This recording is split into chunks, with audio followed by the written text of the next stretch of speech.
বিধানসভা নির্বাচনের পরে লালগোলা ব্লকে তৃণমূল কংগ্রেসের বড়সড় ভাঙন। তৃণমূল কংগ্রেসের ঘর ভেঙে ময়া অঞ্চলে বড়সড় ধাক্কা দিল জাতীয় কংগ্রেস। ময়া অঞ্চলের বর্তমান যুব সভাপতি তথা টানা 3 বারের রানিং পঞ্চায়েত মেম্বার নওয়াজ শরীফ তৃণমূল ত্যাগ করে আনুষ্ঠানিকভাবে ভারতীয় জাতীয় কংগ্রেসে যোগদান করলেন। আজ লালগোলায় আয়োজিত একটি বিশেষ যোগদান সভায় লালগোলা ব্লক কংগ্রেস সভাপতি যদুরাম ঘোষের হাত থেকে দলীয় পতাকা তুলে নেন তিনি। এই দলবদলের ফলে ময়া অঞ্চল তথা গোটা লালগোলা ব্লকের রাজনৈতিক সমীকরণ ওলটপালট হয়ে গেল বলে মনে করছে ওয়াকিবহাল মহল। ময়া অঞ্চলে তৃণমূল যুব কংগ্রেসের শীর্ষ পদে থাকা নামাজ শরীফ ঘাসফুল শিবির ত্যাগ করায় শাসক দলের স্থানীয় সংগঠনে বড় ধস নামল। এই হাই ভোল্টেজ যোগদান সভায় নামাজ শরীফকে কংগ্রেসে স্বাগত জানাতে উপস্থিত ছিলেন লালগোলা ব্লক যুব কংগ্রেসের সভাপতি রবিউল ইসলাম পলাশ সহ ব্লকের একাধিক বলিষ্ঠ ও প্রথম সারির কংগ্রেস নেতৃত্ব। এলাকায় অত্যন্ত জনপ্রিয় ও পরপর 3 বার নির্বাচিত রানিং পঞ্চায়েত সদস্য হওয়ায় নামাজ শরীফের সঙ্গে তার অনুগামী ও একটি বড় ভোট ব্যাংকও কংগ্রেসে শামিল হলো বলে দাবি হাত শিবিরের। কংগ্রেসের পতাকা হাতে তুলে নিয়ে নামাজ শরীফ জানান, এলাকার মানুষের স্বার্থে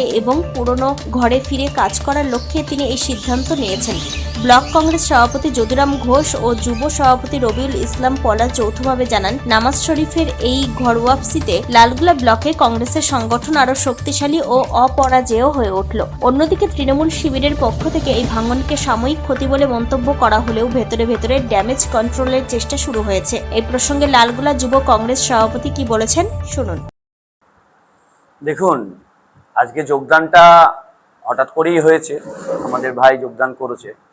তো আমি একটা বিষয় আপনাদেরকে খুব ক্লিয়ার করে বলতে চাই, আজকে যে লড়াইটা আমাদের সামনে এসে উপস্থিত হয়েছে, সাম্প্রদায়িক শক্তি যে বিজেপি ওরা ভারতবর্ষ জুড়ে যে অত্যাচার চালাচ্ছে, স্টিম রোলার চালাচ্ছে, তাকে উৎখাত করার জন্য একটা শক্তি আছে জাতীয় কংগ্রেস।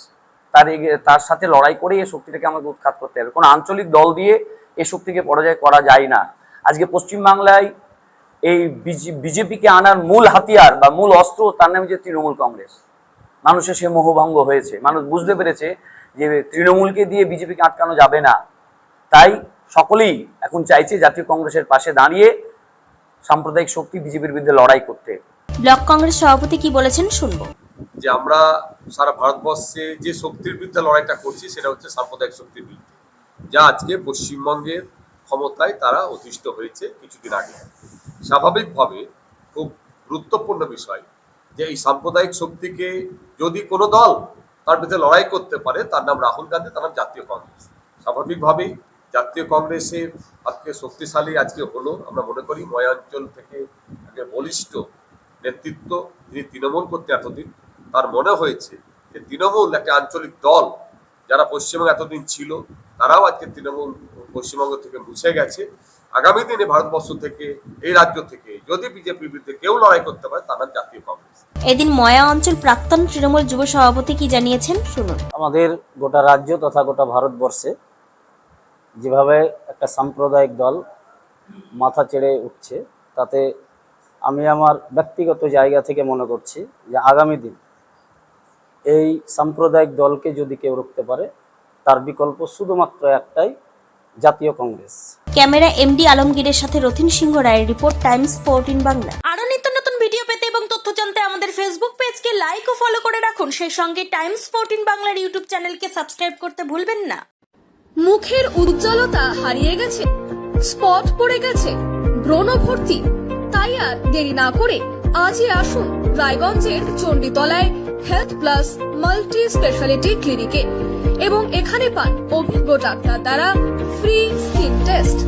আরো বিস্তারিত জানতে যোগাযোগ করুন 9674895169 এই নম্বরে।